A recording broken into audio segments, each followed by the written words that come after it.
going on, everybody? This is James Bush with Let's Have MANversation, where we are shooting whatever does not get us kicked off of network television. Joining us today, we have my good buddy, my brother. The King has come back to Let's Have MANversation. Elam B King himself. Elam. What up, man? What's going on? What's going on? For my audience who is not familiar with you, Elam, give them your small 10-cent introduction. Man. Well, first of all, James Bush, Mr. MANversation himself. I am so excited even to just sit here on this platform with you. So thank you so much. Hold up. This ain't church. This ain't church where we go, man. This ain't church where we go. Oh no, that's just me. That's first of all, I learned a long time ago. First, you got to give back, and then you can go on and then. I'm trying to let them know I'm a nice guy in the beginning before I say whatever I say. That no, I'm just playing. But so bring him to the guillotine. Okay. Yeah. So Elam B King, located here in Atlanta, Georgia. I work with couples, married, single, pre-marriage, multitude spaces, and dealing with relationships from an intimate perspective. Right. I'm a 3-time author. I'm now a game master, as well as I have a pre-marriage game.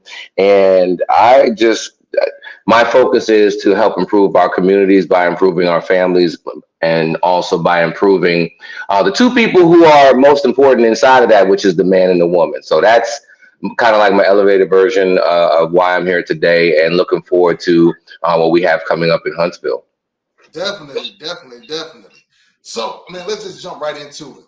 Elam, with all the talk, with all the rhetoric, with all the social media, with all the podcasts and influencers and everything that goes along with that, why are MANversations important in today's society?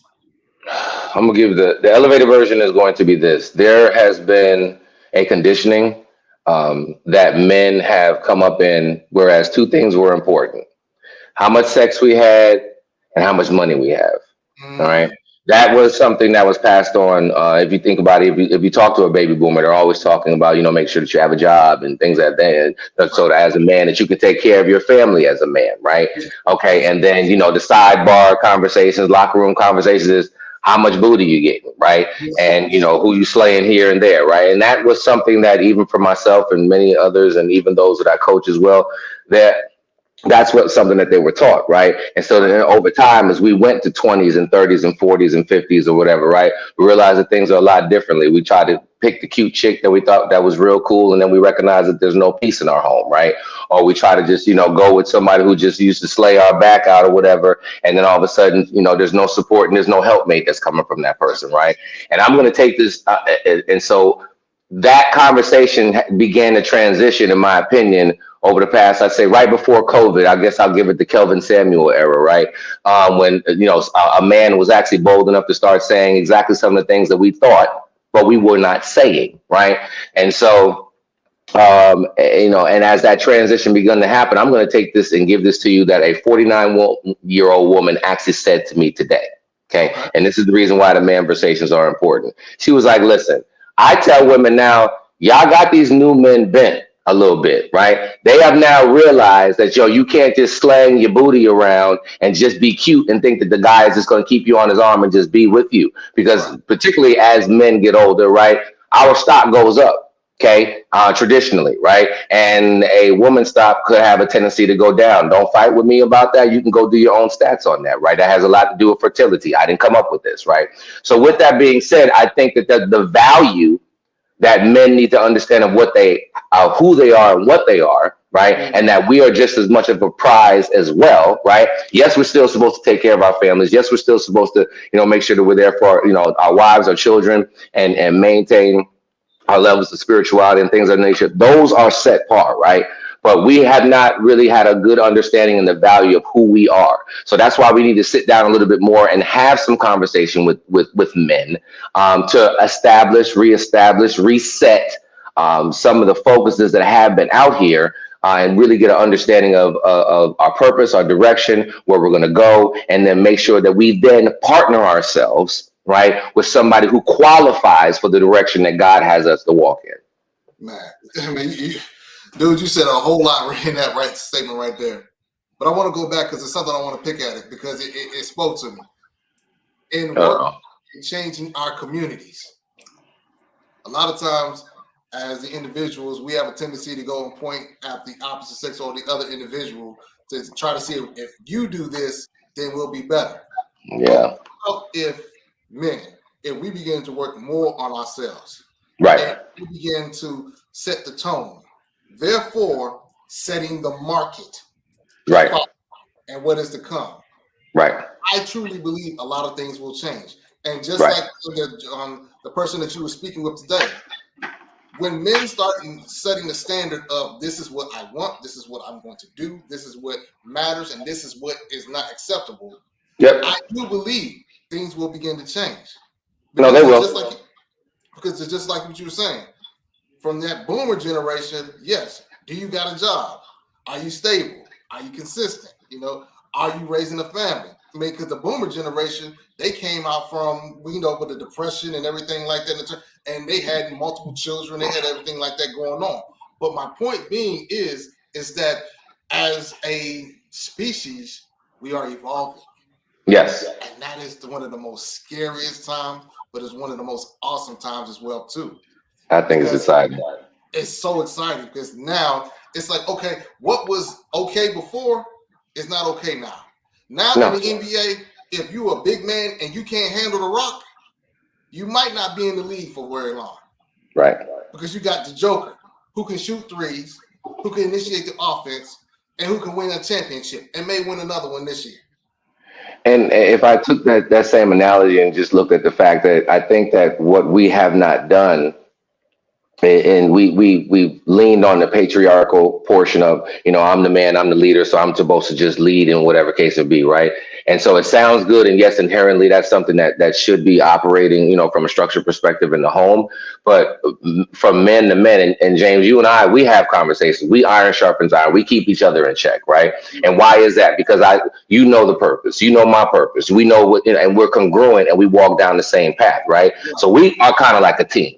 Right. So you know which way I'm going. I know which way you're going. We're like, okay, we can walk together. Right.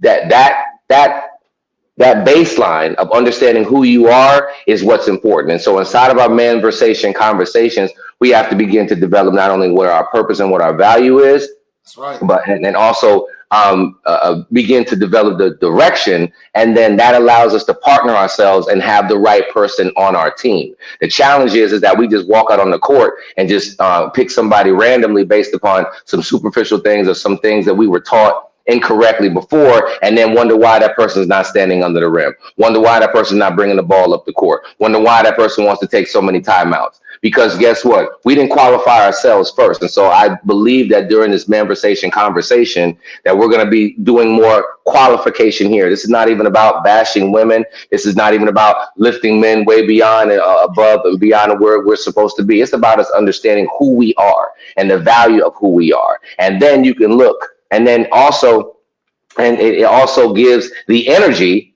that some of the partners that we have, so they might be able to be like, hey, I either need to step up or step off because I don't qualify for this moment, right? And so I think that it's a beautiful time, and it has to be nurtured correctly, right? Because there's a war of the sexes going on every day. Go on Instagram. Somebody is trying to out victim somebody else. Well, if y'all did this, then we would do this. Then the other side's like, well, if y'all did this, we would do this. I'm like, listen, like, it's all about accountability. And everybody wants to pass the buck around like, well, I don't have to be accountable because you did this and you did that. And so if we begin to look here first and hold ourselves accountable, the outside accountability becomes easy. I know that when some people listen to me, sometimes I'm not everybody's cup of tea, right? I'm not here for the 7.5 billion people on this planet. I'm not here for that, right? I'm here for the people who are here for me. And God has already beset those people. Yes. And beset those places, right? So I'm going into the places and sharing the information that God has put inside of me to share with the people who are able to grasp it and move forward. And so that's why I'm looking forward to Huntsville. If there's just one person in there that's going to go to the next level, our job is well done. That's what's up. That's what's up. It's like another one of our good brothers, Shannon. I call him Stone Cold Shannon Austin. Him and his wife, they do man, they all over, and they're couples. But he says now's the time to release the Kraken. I mean, Yeah. we are in that space right now. Man, Yes, before sir. we get off of here, Elam, tell my audience where they can find you at. Man, well, all platforms at Elam B King. Of course, you can go to elambking.com to find out any information, any products, any books, that we happen to have to share with the universe to allow people to just develop their levels of not only of manversation, emotional intelligence, and just empowering you with tools for lasting relationships. So again, elambking.com, and on all social media platforms, Elam B King. That's pretty much it for me, man. Pretty simple. Dude, I Look mean, for look for the light bulb. man, look, man, and see when you start you start talking, then it's like, man, I got another 2 minutes or 5 minutes. I know I got to get off real quick. You're talking about emotional intelligence. Think about a world where you had multiple brothers who Right. were emotionally intelligent. Right. They knew themselves. They were self-aware, but also Right. they knew how they presented to their counterparts. Right. And they knew how to move and divide in that. Right. A lot of this foolishness that we have currently right now would not be going on. Guess what? A lot of the relationships that we have been in and tolerated and dealt with for a significant amount of time wouldn't be non-existent, because from the gate, it would already be the understanding, you know what, this is who I am. I can't deal with that right there, but you're still a beautiful individual, and I wish you well. Man, you Yeah. talking about cornering the market, setting the standard, being the dude. I mean, here's the thing. It's so important to me, even for us to get on here and have this conversation. You guys can't tell right now, but I'm on day 4 of COVID. Right, I'm tired right now. I'm feeling a little bit to my body right now. But when James Bush called me and was just like, "Yo, listen, I just need us to have a quick conversation," I'm committed to what God has placed inside of me to move the ball forward. And so even in just the end, I didn't even have this level of energy all day until 13 minutes ago. Okay. All right. Now after I get off this phone, I might be like this. All right. But because I'm committed to this thing, and and I don't know if you can hear if I'm nasal or whatever case it be right now, but I'm committed to this thing. And I think that, some people are in this out of pain and hurt and just frustration. To kind of, we got some people out here that are running their mouths and they are not in this ministry. They are not really, just because you have a voice, it doesn't mean that you're supposed to speak. So I know that I have a voice and I'm supposed to speak, and I'm going to speak. And my goal is to make sure that we continue to connect with individuals and make sure, man, if we begin to maximize if we begin to take men to another level, do you know what that's going to do with a family? I see that. You know what I'm saying? You know what that's going to do to generations, to legacies. And so, and I'm not even being funny when I say this. I can actually sit and think about when Martin Luther King said, you know what, something in his speech when he was just like, yo, like, it might not happen while I'm alive, right? But it's going to happen, right? And if I can be a part of the catalyst of moving that, let's go. You know what I'm saying? Let's go. Because this is 3.5 billion men on this planet. We just trying to get to a couple 100,000, maybe 1 million or 2. And doing that, what's that going to do to these families? It's immeasurable. Look, man, my producer, she's lightweight waving at me right now, man. So we got to move it on like this. Don't be late, be great. Appreciate you guys. Once again, thank you once again, Elam B King. The COVID edition, man, but still, man, throwing the fire, man. It's nice to all of us. Appreciate you, man. Appreciate you. Thank you. You guys take care and have an amazing evening. Most definitely. Peace out.